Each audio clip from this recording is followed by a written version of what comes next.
Namaste, Rishiji. Namaste.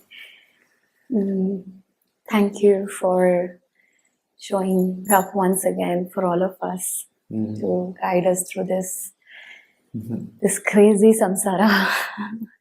Life has been very interesting lately. And today I wish to dive deep upon our sense of destiny and Prarabdha and how they are related.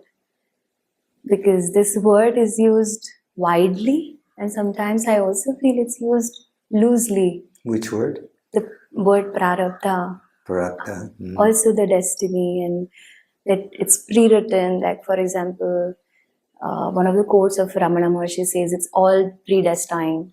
So why are you even reacting to anything that happens? And then there is this whole astrology and this whole world of predictive sciences.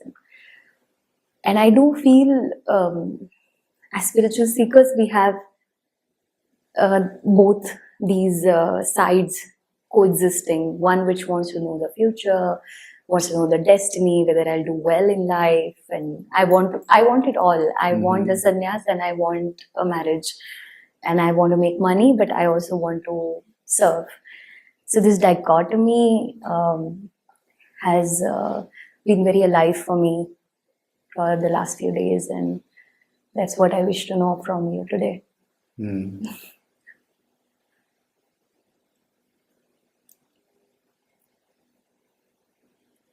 So the question is, what's the relationship between destiny and Parabda? Yes. In some way? That as well, yes, I think that clarifies what I'm inquiring. Yes. So in some way, those two things are related, and really related initially through the body, because Parabda is really, Parabda karma is really related to the birth of this physical body.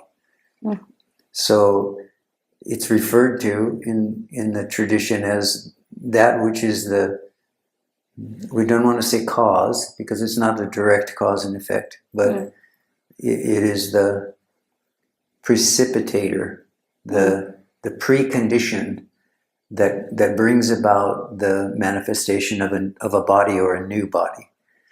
So the indication of Parabda karma is that there is something coming forward. That there is something which is, you can say in a way, generating or driving the manifestation of another body, or the first body, but for most often referred to as another body, right? That there is, this is karma which is coming forward from the eternal, and it's producing in some way. It's causing that upwelling of manifestation into a particular form.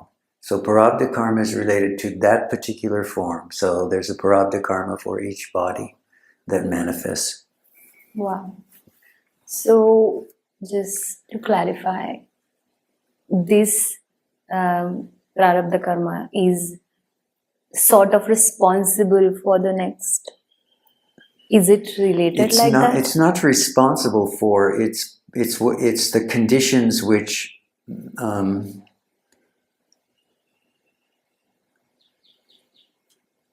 manifestation of self in the world is its own cause for manifestation or celebration. Yeah, like by itself it's full and complete. Yes. Like it is existing. Yes, and it's manifesting in all of these forms and for its own purposes.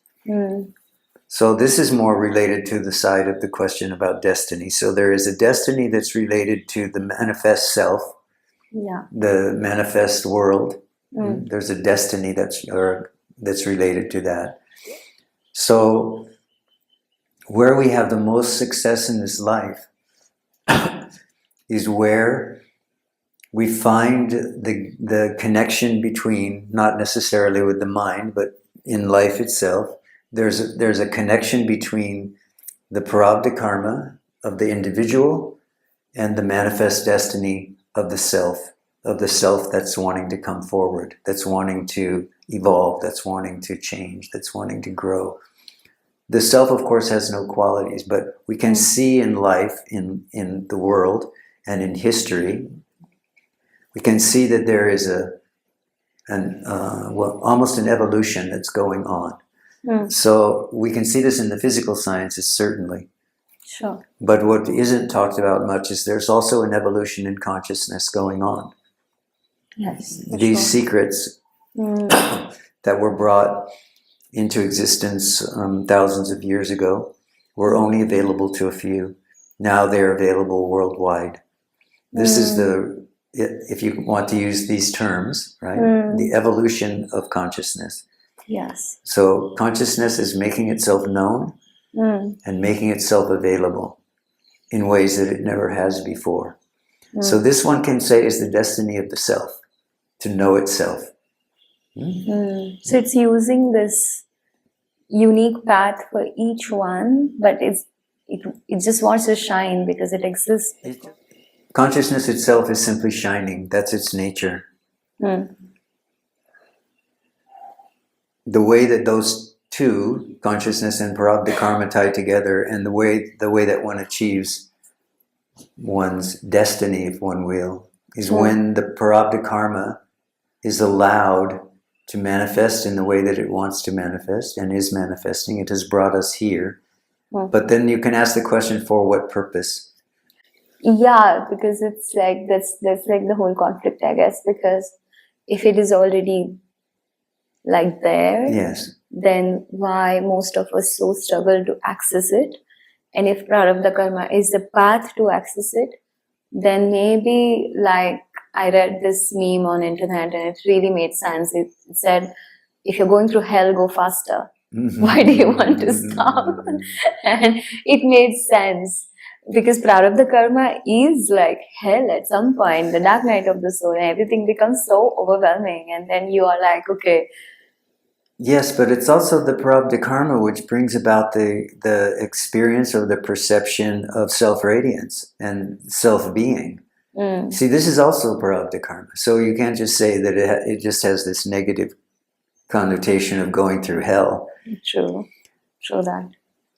So it's important to understand that Prarabdha karma is also impersonal in the sense that it really doesn't really care about whether you think you're going through hell or not. Yeah, like there's no judgment. It's just existing. There's no judgment. You just have you just have the destiny you have in this life. And where we suffer as human beings is that we identify with ourselves as human beings rather than as the self. And so we think that we have to somehow understand what our purpose is, or we have to actualize our humanness, or we have to succeed in some way that we like. Yeah, like the perception, like a commonly held opinion becomes truth somehow. But your nobody true questions Prarabdha karma that may have nothing to do with what your mind wants, or with what your culture tells you should have, or you should want, or you should desire.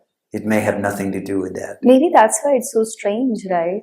Like some of us go through the hippie route, some of us take ayahuasca, some of us meditate in Virupaksha every day, and then some of us are just sitting at home, like Nisargadatta Maharaj. He was just selling BDs right in the middle of Bombay. So that's what startles me. Like, one, there's no path, one single way of doing it. Yes. For each one of us, it looks different, but the pain I felt was like it looks different on the yes, and understand though that it looks different on the outside. Yeah. But what are the principles that move us from Parabda karma, which is related to destiny, and us trying to manifest our desire? Those two things are different. So is there any place for my desire in the creation of things? Or intention or goal, whatever? The place for your desire in creation and the use of intention is, does it align with the destiny or the intention of the self? Yes. So people always say, well, this person is very good, everything they do comes out well. This person is really suffering, everything they do well everything they do does not come out well. So the person who is fortunate enough to have everything they do come out well is somehow aligned with the destiny or the prarabdha karma of this life for them. Yes. The person who suffers the most may or may not be in alignment with it. This is a difficult one because if the person is not in alignment with the self, in other words, if they are remaining blind to the self, and they're just wanting to fulfill desire after desire after desire, they are trying to make themselves happy in this way in the world and that way in the world, with this person, with that experience, and they are suffering because that's not what the destiny wants for them. Destiny doesn't want that for them. Destiny wants them to understand who they are. Yeah. And if they're refusing that, then they are going to suffer for a long time.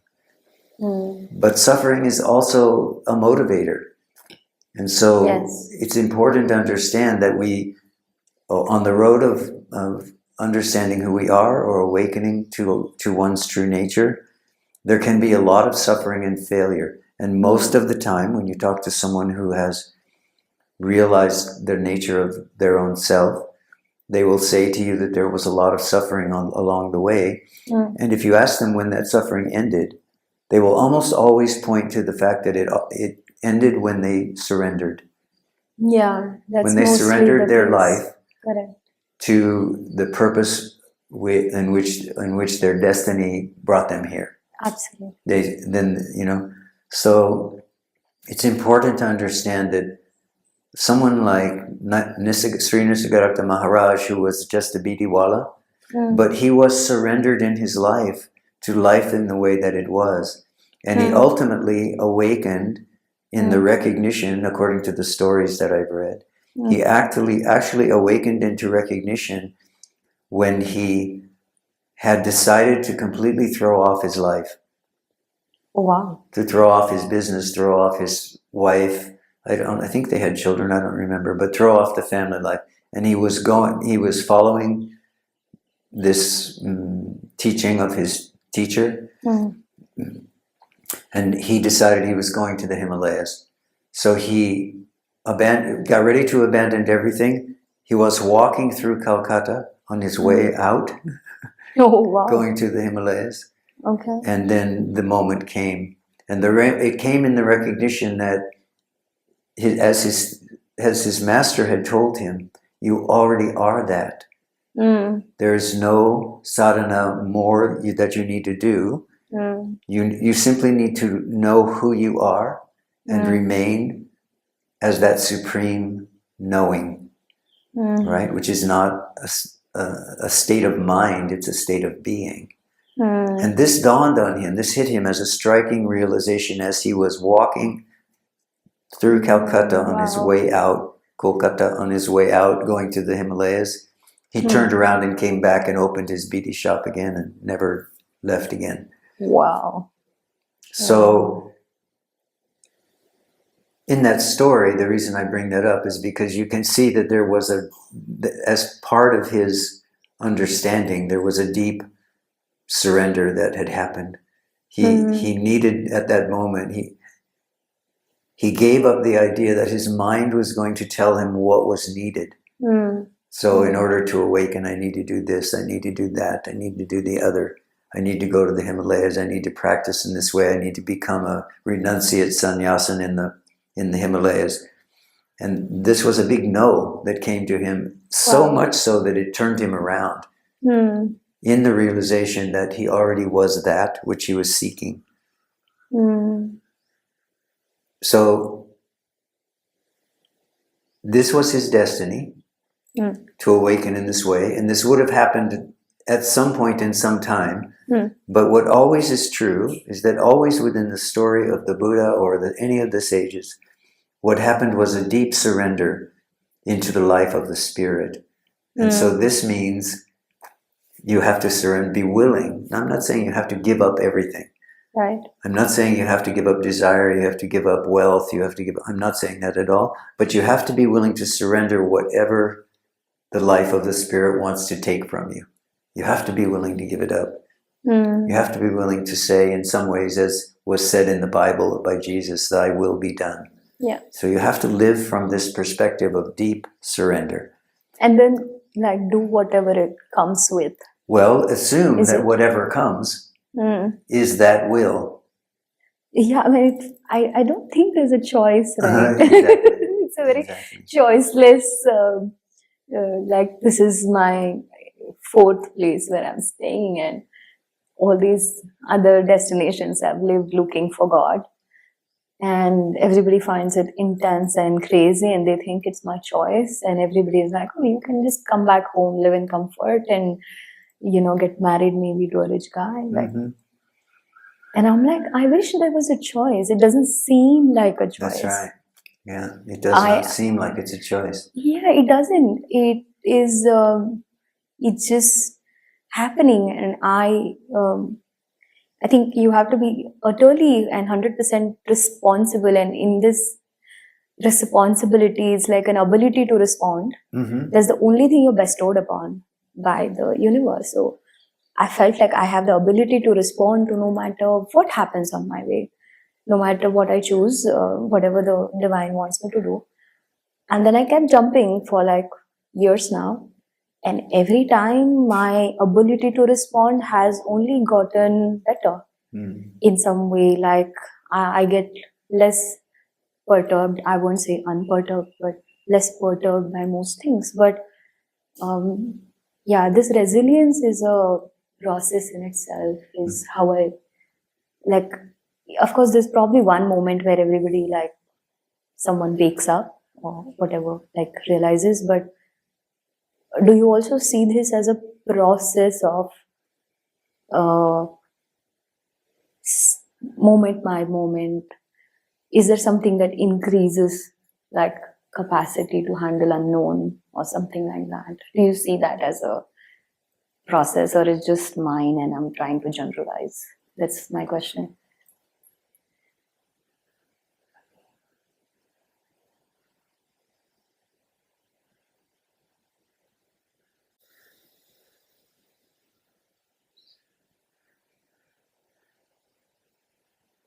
The reason that Sri Ramana kept encouraging people to ask, who am I? Or who am I referring to when I say I, when I rises in the mind, is so that we can stay in alignment with this surrender. So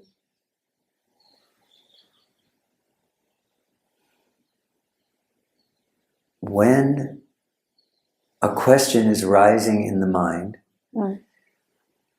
there's really only two ways we can go with it.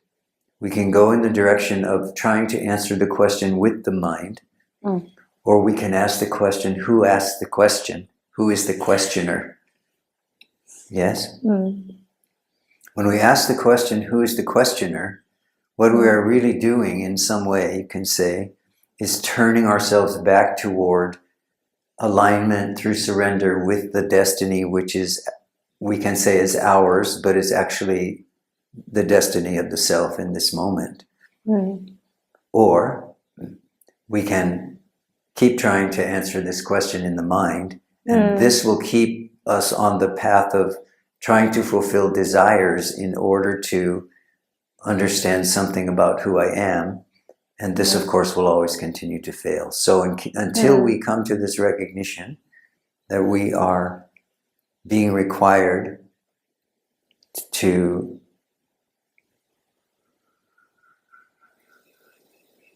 seek the seeker, we will remain in the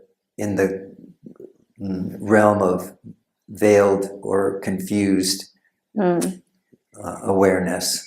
Can say it may be a very thin veil, but as long as we are still trying to figure out something using the mind or using the experiences of life, it's not until we completely, I want to say, become non-attached to the experiences of life, to the thoughts in the mind, to the emotions, to the sensations in the body, these things continue to go on as long as we have a body. This is the Prarabdha karma part, or part of the Prarabdha karma part. All of this is motivated by the Prarabdha karma, including how long this body lasts in a particular lifetime.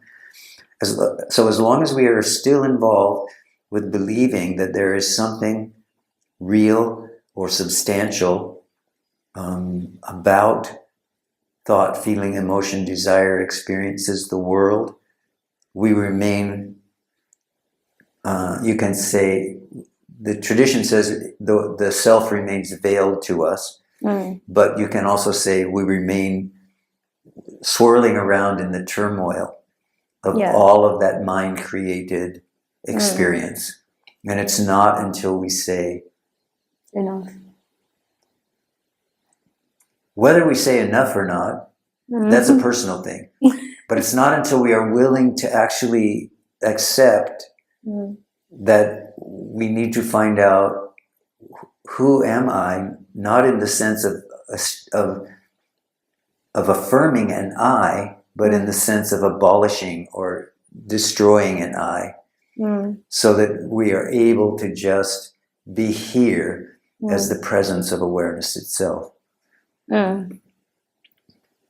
Because when we are here as the presence of awareness itself, it's very hard to go back into the role of me that wants to desire something, do something, be somebody, follow all of that. It can still happen, but it doesn't happen out of desire. It happens out of the natural destiny of this incarnation, not out of the desire.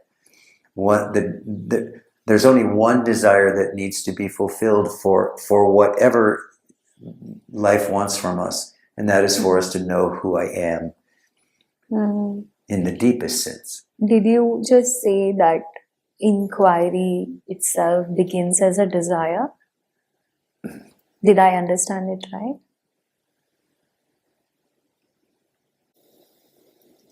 Inquiry itself begins as a desire when there's no other desire but God alone, or the self alone. Like there is this thirst, I don't know, desire, but desire is something that you want. This is like thirst, and you're just like, you would do anything to quench it, kind of a situation. And at this exhaustion, it feels, there's this book title I read the other day called Unfathomable.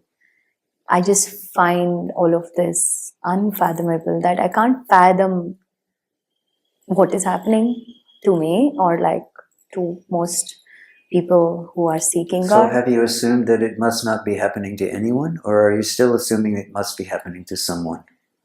I feel it happens to all of us in some way, but maybe all of us.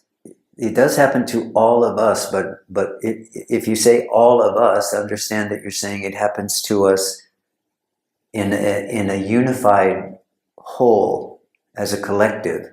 You're not saying it happens to me as an individual. No, I've never felt that. I don't know why. You're right about this. It's not happening to it. I've never seen that coming to me. Why is that? Whereas the journey is very personal, honestly, but this thought has never crossed me that it only is happening to me. Why is that? Well, I don't know. You tell me. Why is that for you? That it's never... Yeah, it's like when you pray, it's hard to pray for only yourself. For what? It's hard to pray for only yourself when you are like on the journey. Sometimes it feels weird also. And I felt the collective suffering, like when I see war or... So these experiences are there, but I actually have never put it together like this. This is the first time I'm also watching. Is it like a collective... I don't know what to say, but will... Is it like the collective will to evolve that we experience condensed in certain bodies? Yes, you can say that, but understand that if you say it that way, understand that one of the definitions of awakening or enlightenment is that there's no body left. So that's what it appears that it's a collective or an individualized moving forward or evolution, and some people break through that. But what do they break through to? They break through into the infinite. They break through into the one nature of all experience, and then they turn around and say, "Oh, there's only one of us here."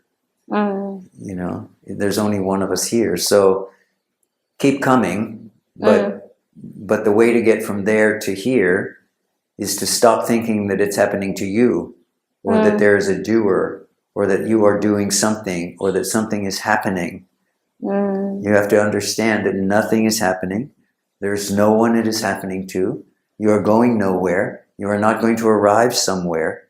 And if you want that all to happen very quickly, if you want to go through hell quickly, then you have to say, only here now, this.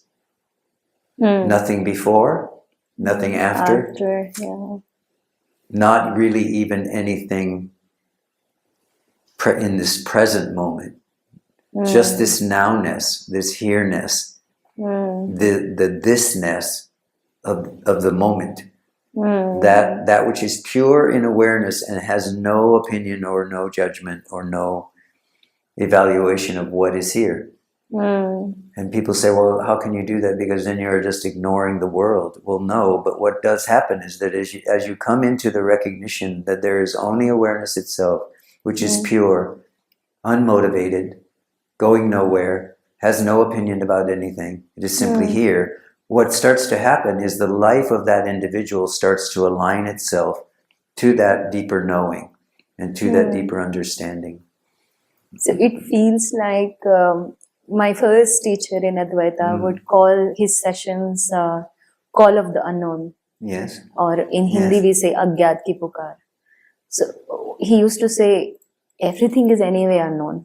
Yes. So why, like, I think in that entire year, every satsang I went, at the end, after everybody leaves, I would tell him secretly, and I was much younger, like 10 years younger than today, so I didn't have much understanding of spirituality then. I would say, I have not understood a single word you said. And he's like, still you come from all the way. It was 18 kilometers one way for me, and I just had a small scooty that time, and he was like, you still come every Sunday. And I was like, yeah, because this call of the unknown is very, very, very present in my body. Yes. It just wakes me up. It doesn't let me sleep. It doesn't let me do anything, but I have no clue also of what to do with it.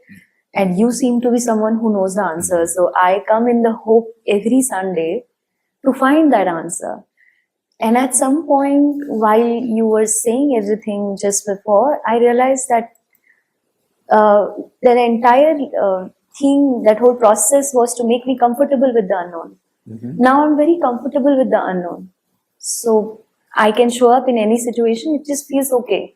Because I know that everything is unknown and it's fresh and new.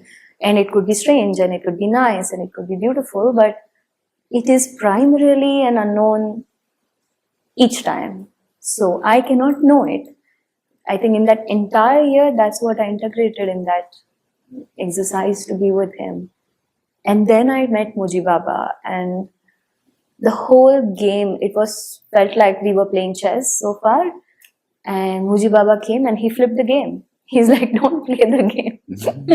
No unknown. And so when earlier I was trying to figure it out, it felt like you flipped my game. You were like, okay, do you need to get better at playing the game, or you can just flip the game and live without the game yourself? Yes. And that's the unfathomable, but yeah, it seems like. But there's still this element in you when we speak, there's still this element in you that doesn't completely trust that. Yes, I was just about to say that my faith, like I was saying, that it has increased over the years, but what part of me is not ready to let go is what I'm also trying to find. What am I holding on to? And that's... You are holding on to the one who thinks it's important to find the one who needs to be found. Am I also obsessed? with finding God. I think I am. And that obsession has led me here, but it's getting a kind of redundant now because it's not working. What do you mean by redundant? Because this is not working anymore. Very it was good. relevant That's so what far. I hope you would say. Yes. Like 4 months back, I arrived in Yep. Tiruvannamalai, and that obsession took a back seat. I went back to work even more, which I was not ever expecting. I thought I would become a sadhu here. Instead, I actually want to build more work, and I want to do these kind of things, what I'm doing with you. Like Yeah. there's more creation coming out of me, and and that obsession to be like, not talk to anybody and like become a spiritual person, become, I don't know, more something in the spiritual world. It's a bit strange, like it's absurd to an extent of what has happened. And that obsession was my comfort zone because I was happy being obsessed, and I knew my identity as a spiritual seeker. Yes. And then suddenly when I met you, Yes. things changed, Yes. and now I don't know who I am. It's a turning point for people when they come to, and also a very difficult moment for many people, and sometimes it lasts a couple of years. It's like, I liken it to, I remember when my last child left home. So this we refer to as empty nesting.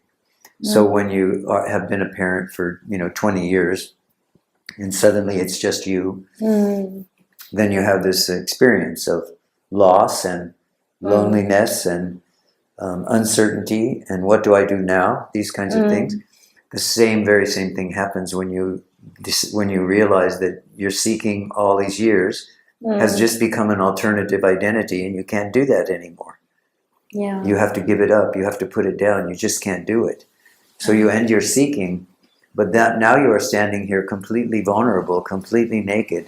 That's how I feel. I feel very, very vulnerable. I feel, so I even tried things like, like a new mindset change and whatever. Like But this none is of just, those things this are is working. just still you have to see your mind still making that attempt for you to be somebody. Yes, and I want to be somebody in some way. The vulnerability is about knowing you are no one. You see, that's what that vulnerability is about. Something that had gone very deep from Nisargadatta Maharaj is also, he says, you're nothing but a blade of grass. And that has hit me very, very deep. Long back, I used to read that like quite regularly, 5-6 years back, and it has gone so deep into me. Like, am I really just a blade of grass and someone could just come and like squish me down, and like my existence would just not be there. Yeah. And and it feels overwhelming to think like that.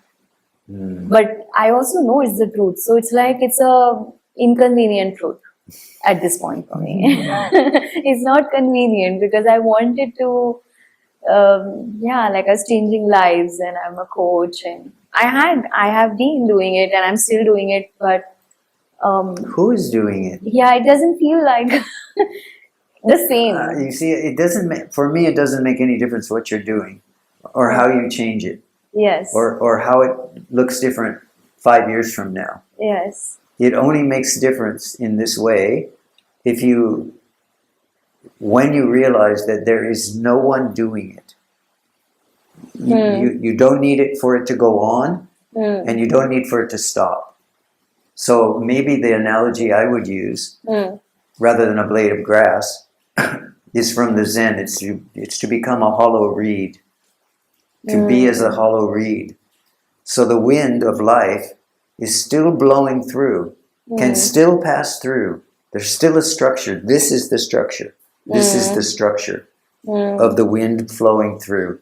But the wind going in one end of the reed and coming out the other end of the reed, that is the wind. And it has its own way. It has its own rhythm. Yes. So there's this, I see when you said this that there's a part of me that was, so I grew up in a political environment and I was told that you want to be someone great, you want to leave a legacy, because my father left a legacy, and just like it flashed before me that I want to, I have this, what I'm not letting go is this part of me which wants to leave a legacy and do something great. Yes, but the only way you can do that in a way that's true to your own longing in your heart, which you keep going in and out of and back and forth with and trying to find your way through, the only way you can really do that is when you realize that the alignment that needs to happen is that element of surrender.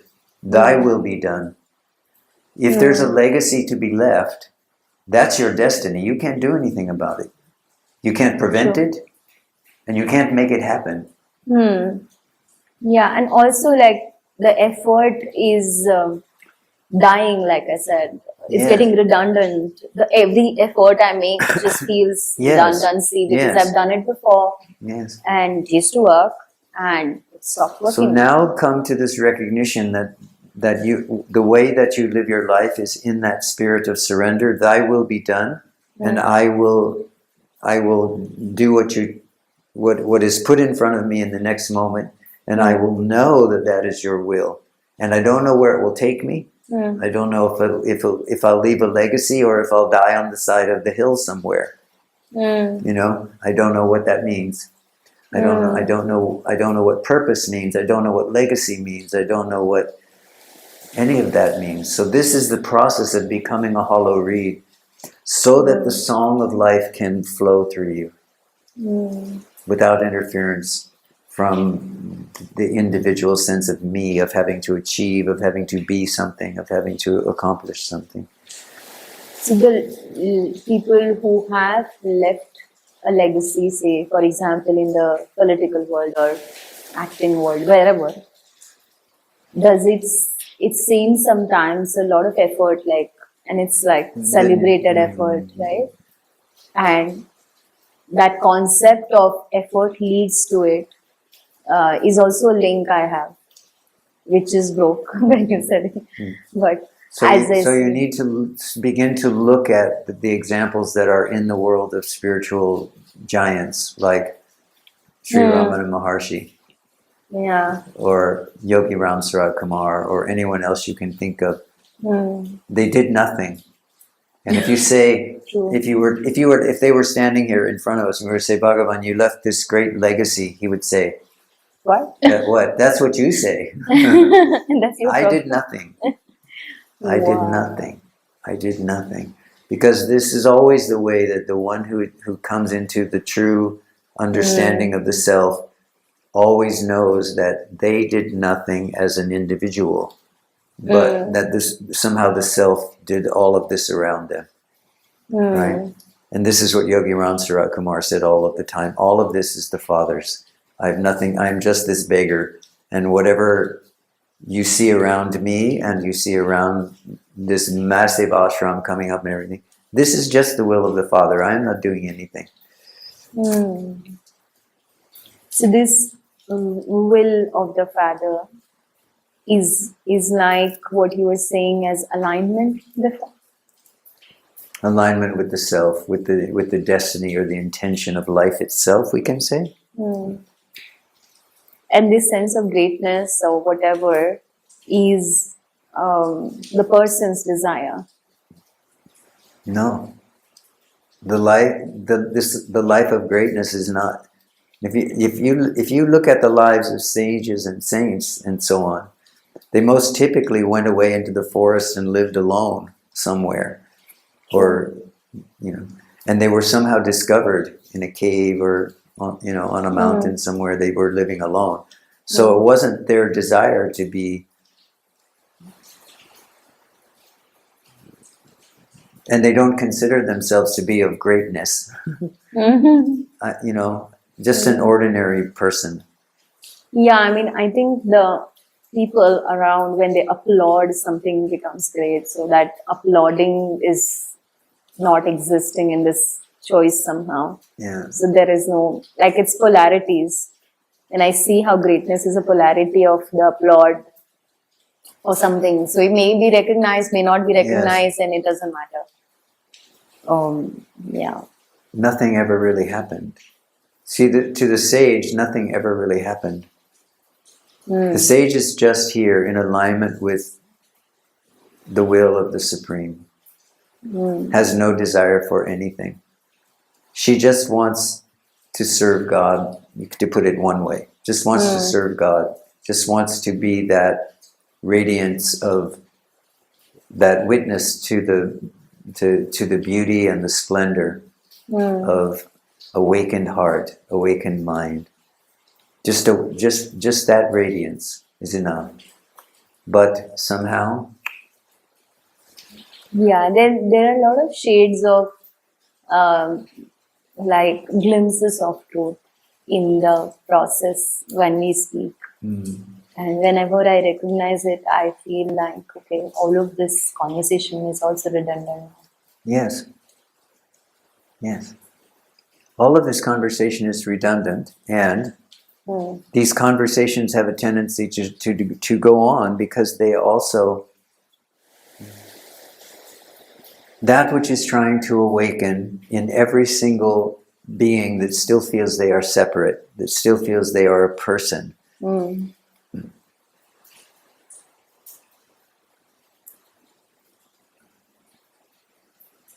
is really following the pointers which the eternal self gives to each individual. And so, as is in the famous saying, when the student is ready, the teacher appears, or the guru appears. When the devotee is ready, the guru appears. This is because the realization of the self is the heart's desire for every being that awakens to that possibility. And so, in front of us, throughout our journey, our beings are placed who say, yes, come along, yes, keep coming. And we, as long as there is a sense of I and me and mine, we need those guideposts. And those guideposts, or those pointers, that finger pointing to the moon, as they say in Zen, this comes through mental concepts. Because it's mental concepts which block the self, and mental concepts which can lead to the liberation of the self. There are always these cases of someone waking up spontaneously from coming into life in an awakened state, like Adi Shankara, coming into life in a clearly awakened state that manifests in a moment, like Sri Ramana Maharshi, coming into life prepared to awaken in some way, like the Buddha.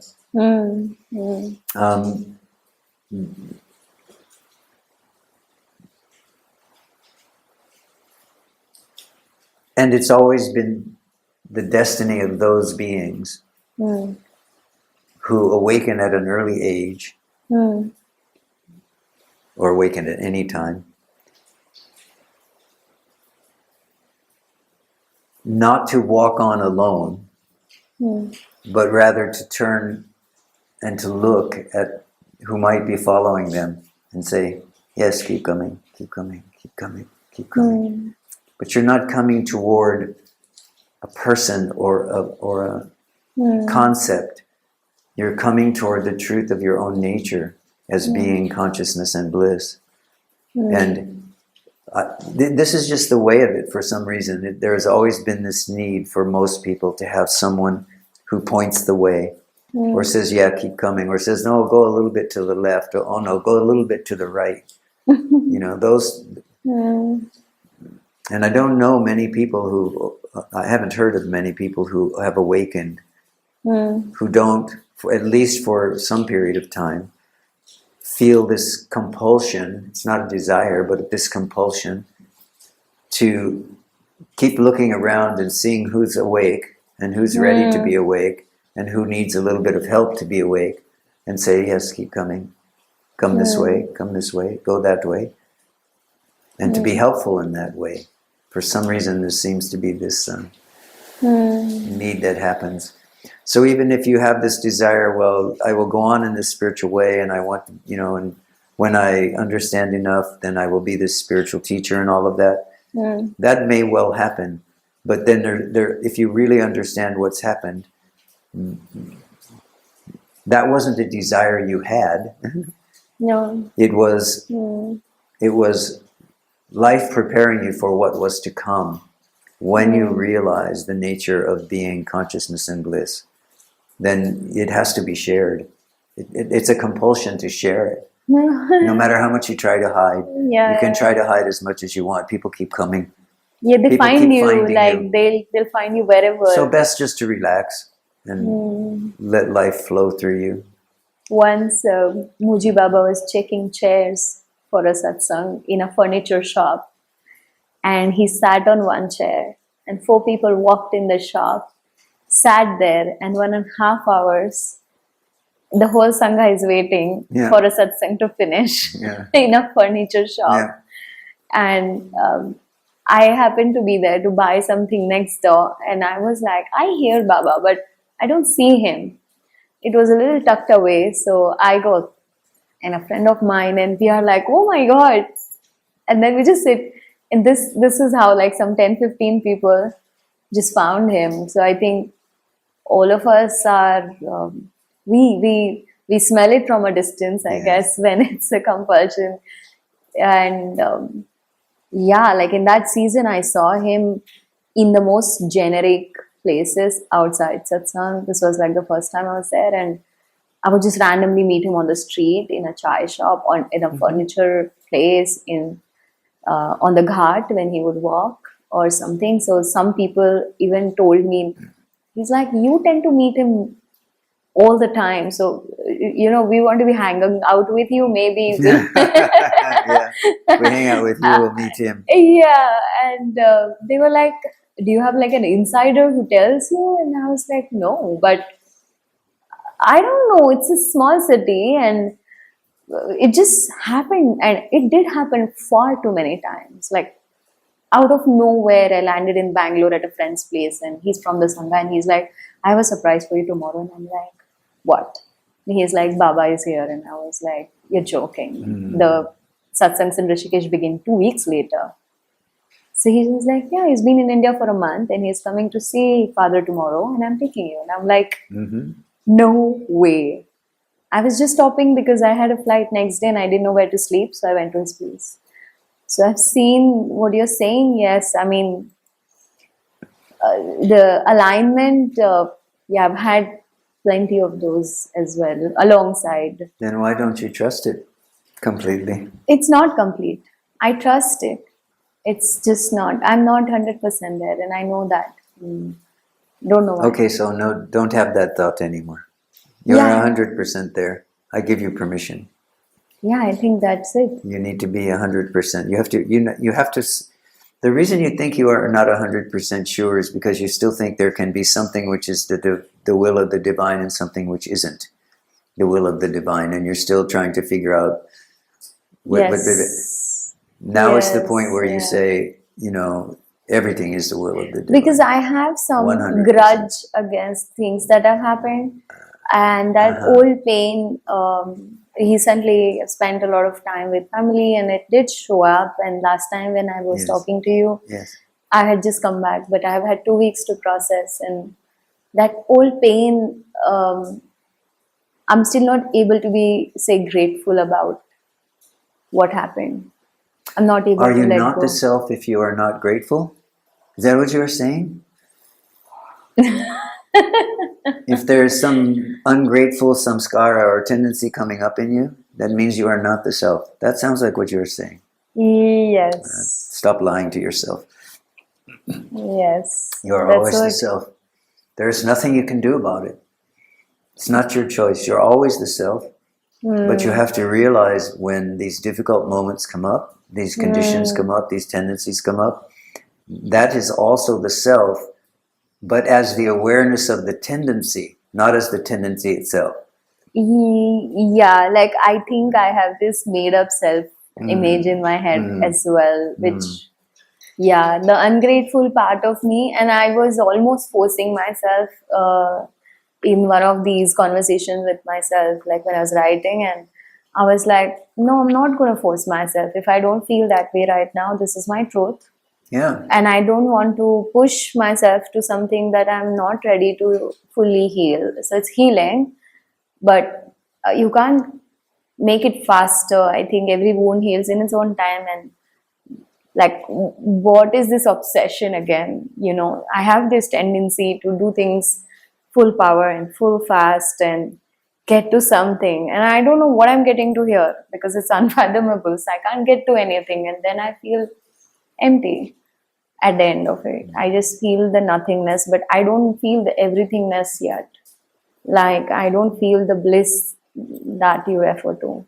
But do I feel that, yes, it is all consciousness? Yeah, I think that I can report that, yes, that recognition is there. But I still feel quite empty, actually, when I come to the end of this. But this cycles, there's a cycle, there's a process. And I'm now noticing that also. So I think that should vanish. Yes. But this is my process right now. But that is keeping me entangled and identified. So understand that what I'm saying to you, what I'm trying to get you to penetrate through is that when you say, this is my process right now, that is the moment of limitation that's happening in the mind. I'm not disagreeing with you that there is a process happening. I'm simply saying that it's not happening to anyone.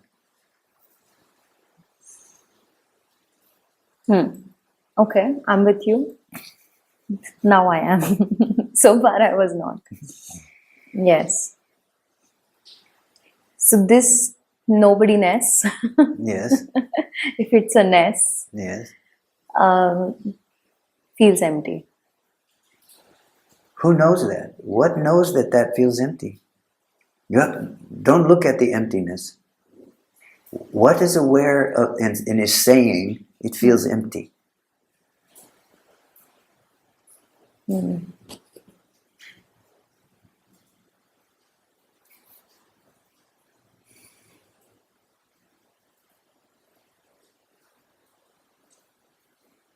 It's just blank now.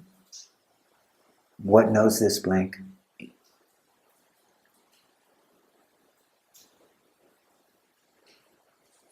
If there is complete blankness and complete emptiness, does that mean there is no awareness there? No, awareness is fully there. That's, I think, how I'm reporting. It's to aware you. now of emptiness or aware now of blankness. Like the capacity to report is awareness, isn't it? Or Well, the capacity to know, of knowing that blankness is what I'm looking, what is being looked at. This is awareness. So I see the gap, but not sure of where I am. Not sure. Where I am. I see the gap. That Who is this I that sees the gap? Is that this body and this mind that sees the gap? yes. You sure? You can see your body, you can see your mind, you can see this gap. Yeah, like I can see also like some part of it I don't understand and some part of it I understand. But there's something that Who is needs to understand this? yeah. You do. Like You often land on this place of I don't understand. Yes, the unfathomable is like a broken record. Yeah. Because this figuring out tendency, the fathoming process. So now I would like you to notice that what you all are always doing is going back to trying to establish some identity in some concept, whether it's unfathomableness or it's nothing or it's emptiness or it's blankness. You always go back to trying to establish where you are standing within some concept that the mind can understand. Yeah, I make it comfortable. Yes, well, everyone does. That's a natural tendency at this point. Yes. Is to look for something which feels comfortable, feels familiar, is a concept which I can, which somehow I can wrap my head or my understanding around. Yeah. Because when the recognition of self comes about, when awareness itself is the only recognition, there's not any interest anymore in any concepts. So one does not want to limit that expression of absolute knowing with any concept. So when you see in yourself this tendency to go from heartfelt open awareness to trying to understand what you're seeing through any concept, even a concept like emptiness, a concept like nothingness, even to try to go into that is an attempt to go back into a more familiar state of experience that's understood by the mind. Yes. And this is such a good thing because you're standing right on the edge of the mind being for sure challenged fully and then liberated fully also. And liberated fully. Yes. That's right. So like fully. 2 days back I had like this extreme storm coming up, and it, like I was saying, some past pain showed up, and my comfort zone has been my sadness and depression. And I went there and I felt comfortable, and I was like, but it's so redundant now again. So the entire theme of right now is redundancy of all that I've held on to in some way. And and it's been not challenged anymore, but it's just redundant. You're like, okay, what do I do with this?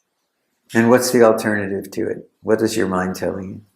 I don't know. I just woke up fresh and nice next morning. Yes, so that's what I'm pointing towards. The alternative is spontaneousness.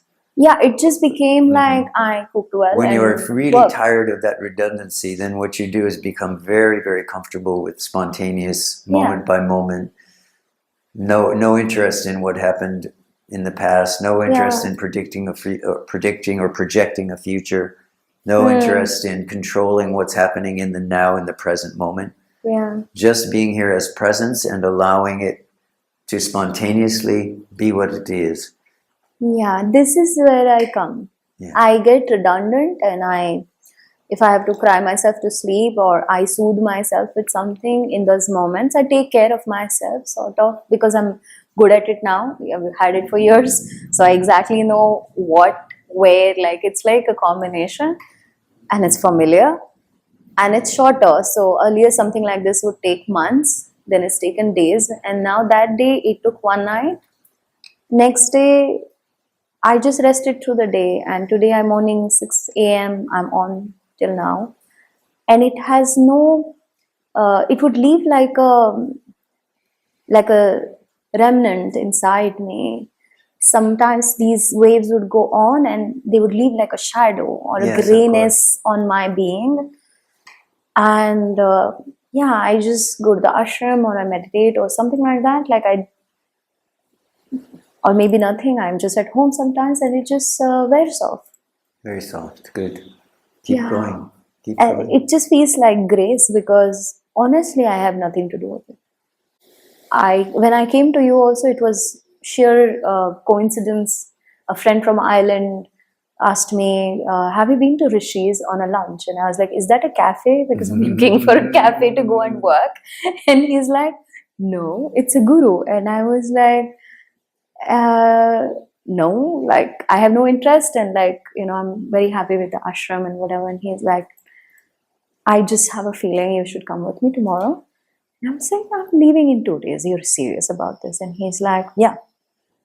And his name is Keen, if you're watching. Thank you. Thanks to him in some way, he brought it up, and that whole day I was just like, something is about to change. And I told my mom in the afternoon, I feel this gut-wrenching, like something is impending. And she's like, isn't it why you're there? And I was like, okay. Yes. So she was like, this is exactly why you're there, right?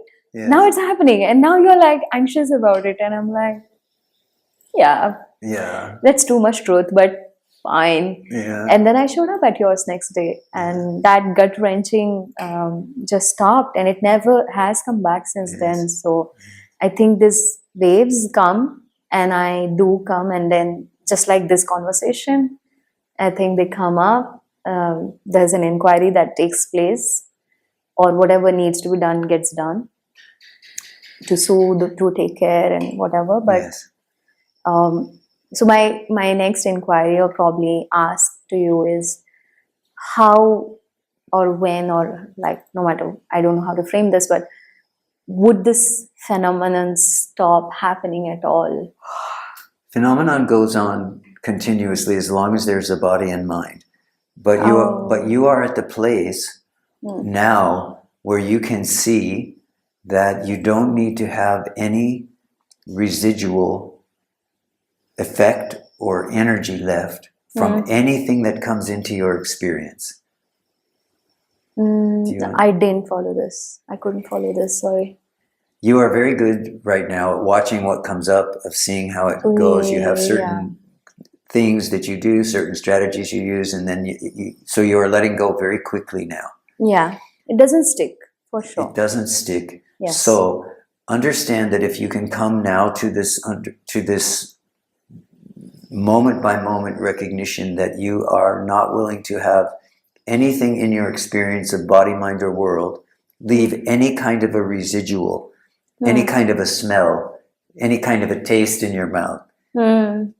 Right? So something happened 2 days ago, you have no interest in it, no recollection of it. You can't even tell. Yeah. You can't even report about it.